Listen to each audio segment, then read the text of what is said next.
Jurnal Refleksi Modul 1.1 Aris Nur Rahman, Pendidikan Calon Guru Penggerak Angkatan 9 Kabupaten Majalengka. Selama 2 minggu sudah pengalaman saya mengikuti pendidikan calon guru penggerak. Tidak bisa saya pungkiri, proses pendidikan yang saya lalui ini membuat perasaan saya campur aduk, tegang, menantang, dan bahagia. Tegang ketika kita dihadapkan dengan tugas-tugas modul yang deadline-nya harus tepat waktu.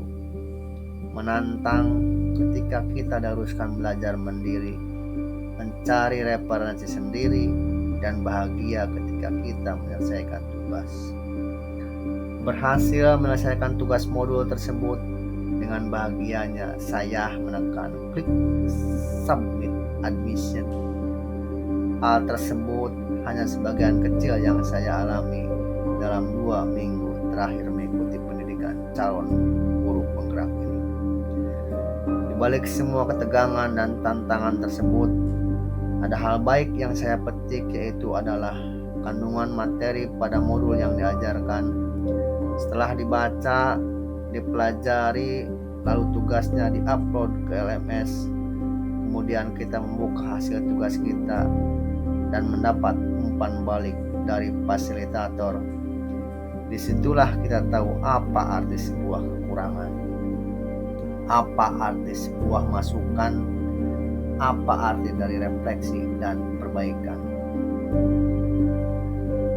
Sebenarnya suka tertawa sendiri ketika hambatan atau kesulitan datang pada saat proses pendidikan 2 minggu berjalan ini.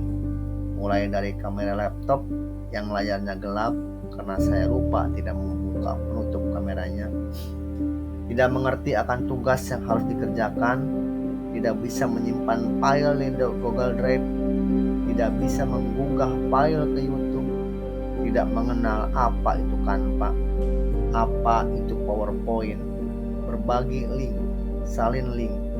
Ya Allah, saya berpikir, kok bodoh sekali saya ini, sambil hati ini menjerit marah pada diri sendiri. Untuk mengatasi kendala tersebut, tentunya saya tidak diam statis. Saya sadar bahwa program ini merupakan kesempatan besar bagi saya untuk perkembangan saya sebagai pendidik dan untuk diterapkan ke anak didik saya di sekolah. Berapa langkah untuk mengatasi kendala-kendala tersebut, saya melakukan berbagai kegiatan seperti mempelajari hal yang saya tidak tahu dengan searching di YouTube, searching tentang berbagai blog pendidikan, sharing dengan tutor sebaya, bertanya, berdiskusi, dan saling memberi solusi satu sama lain, sehingga beberapa kendala tersebut bisa teratasi dan tidak terlalu berat dirasakan setelah perjalanan 2 minggu ini. Ketika memulai pembelajaran di awal modul, kemudian berjalan 2 minggu ini, pandangan, kesadaran, dan aktivitas saya dalam melakukan pengajaran sedikit demi sedikit mengalami perubahan.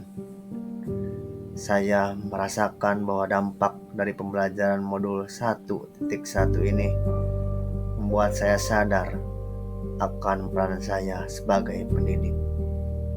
Sadar akan berbedanya antara pendidikan dan pengajaran. Lebih mengetahui arti dari sebuah kata menuntun. Kemudian apa yang saya harus perbuat, tujuan apa yang sebetulnya saya harapkan, dan apakah saya dapat mengaplikasikannya semua itu dalam aksi nyata di kelas. Pengetahuan yang baru saya peroleh, saya terapkan mulai diri saya terlebih dahulu, dan saya kerjakan segera mungkin demi memperbaiki kekeliruan yang selama ini terjadi dalam melaksanakan pembelajaran dan menjadi umpan balik untuk terus menuju ke arah yang lebih baik. Saya melakukan aksi nyata diawali dari diri saya sendiri. Saya tuangkan segala pengetahuan saya terhadap pemikiran Hajar Dewantara, di mana saya mulai memposisikan diri terhadap peran baru saya sebagai pamong atau pemimpin. Menerapkan asas pendidikan Ki Hajar Dewantara, di mana hadirnya saya di hadapan anak didik memposisikan diri saya sebagai teladan yang baik, ngarso sing tulodo bagi mereka. Ketika saya melaksanakan pembelajaran di kelas, maka saya berada di antara mereka untuk mempersiapkan dan menumbuhkan potensi, kreativitas, dan inovasi yang ada di dalam diri mereka. Ing Madya Mangunkarso. Dan ketika saya berada di belakang mereka, maka tugas saya adalah memotivasi, membimbing, dan mendorong mereka untuk tumbuh dan berkembang sesuai kodrat alam dan menuju kodrat zamannya. Itulah Tutmuri Handayani. Setelah memulai dengan diri saya, maka saya aplikasikan aksi nyata saya di tugas harian saya sebagai pendidik. Saya mulai mengubah bentuk pengajaran saya untuk menuntun anak didik saya dengan memposisikan peserta didik sebagai pusat dari kegiatan belajar mengajar. Saya desain pembelajaran dengan pendekatan pembelajaran yang berhamba pada murid, dengan pelaksanaannya yang berpusat pada murid. Sedikit demi sedikit mengubah pola teacher oriented, saya memulai pembelajaran dengan refleksi diri. Yang dahulu saya selalu lupa untuk menyampaikan tujuan pembelajaran, saya mulai sadar betapa pentingnya memberikan tujuan pembelajaran pada anak didik. Kemudian bersama siswa melakukan kolaborasi menentukan peraturan kelas. Saya berusaha menciptakan pembelajaran yang menyenangkan dan menumbuhkan antusias siswa dalam mengikuti pembelajaran. Saya selalu mensisipkan bentuk-bentuk permainan, baik itu permainan tradisional, permainan Nusantara, ataupun permainan kreatif ice breaking yang saya modifikasi sendiri dalam proses pembelajaran mata pelajaran PJOK yang saya laksanakan di sekolah. Alhamdulillah, saya merasa bahagia dan senang. Walaupun belum maksimal dan sempurna, saya merasakan dampak baik yang saya peroleh setelah saya melakukan perubahan pembelajaran sesuai pemikiran Ki Hajar Dewantara. Di antaranya adalah antusias anak mulai terlihat pada saat mengikuti pembelajaran, modifikasi permainan yang saya sisipkan dalam pembelajaran, sedikit demi sedikit mengubah teacher oriented yang selama ini berlangsung. Ketika mereka bermain sambil belajar, terlihat nilai-nilai perilaku dan karakter siswa, teridentifikasinya kodrat alam siswa.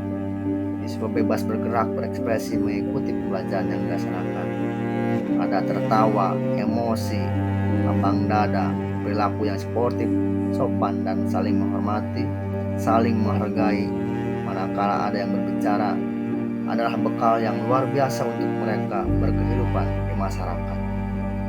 Dengan demikian, kekuatan kodrat harus tetap terjaga dan terpelihara. Mengucapkan kata sederhana seperti tolong, maaf, selamat ya, dan terima kasih, saya jadikan itu sebagai pembiasaan di sekolah, dan itu sudah mulai terbiasa di antara mereka ketika mereka berada di lingkungan sekolah ataupun lingkungan masyarakat. Namun saya menyadari bahwa masih banyak kekurangan dalam proses pembelajaran tersebut. Terlepas dari kurang maksimalnya pembelajaran yang saya sajikan, pelajaran yang dapat saya ambil adalah betapa pentingnya berproses untuk menuju sebuah kebaikan.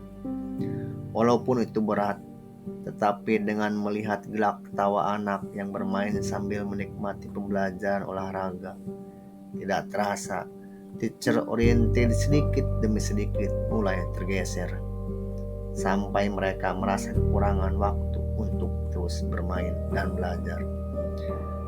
Padahal dari bermain tersebut, secara tidak langsung tujuan pembelajaran telah tercapai, dan itu membuat saya senang dan terharu akan hal itu. Hal baru yang saya ketahui mengenai diri saya setelah proses ini adalah ketergerakan hati saya, bahwa selama ini saya berada di zona nyaman. Sebagai pengajar, saya datang mengajar, memberi materi, dan selesai lalu pulang. Keseharian itu yang terus-menerus berlangsung sebelum saya mengikuti program pendidikan calon guru penggerak ini. Hati saya tergerak untuk melakukan perubahan tersebut. Dari perubahan tersebut saya banyak belajar, dan saya juga banyak belajar dari peserta didik. Ketika saya tahu peserta didik merasa nyaman dan bahagia dalam pembelajaran, maka kekuatan dalam diri kita akan terlihat, sehingga semangat untuk melakukan pembelajaran ke depannya yang lebih inovatif lagi dan berhamba pada murid. Kemudian yang bisa saya lakukan ke depannya adalah mempertahankan hal positif tersebut dan menjaga konsistensinya, sehingga pembelajaran tersebut menjadikan pembiasaan yang baik untuk saya dan untuk murid. Apa yang sudah baik dipertahankan dan apa yang masih belum baik direview untuk diperbaiki menjadi lebih baik lagi. Untuk memperbaiki setiap tahapan yang kurang dalam pembelajaran, tindakan saya adalah merenungkan kekurangannya setelah pembelajaran. Kemudian saya catat satu demi satu letak kekurangannya sebagai bahan untuk dievaluasi. Seperti halnya kemarin, kekurangannya adalah masih ada siswa yang masih belum fokus dalam mengikuti pelajaran. Hal itu dimungkinkan karena belum sepenuhnya metode perubahan dari teacher oriented ke konsep berhamba pada murid student oriented dicerna anak didik sepenuhnya. Hal itu wajar, dan seiring berjalannya waktu, proses itu akan menjadi pembiasaan setiap pembelajaran berlangsung.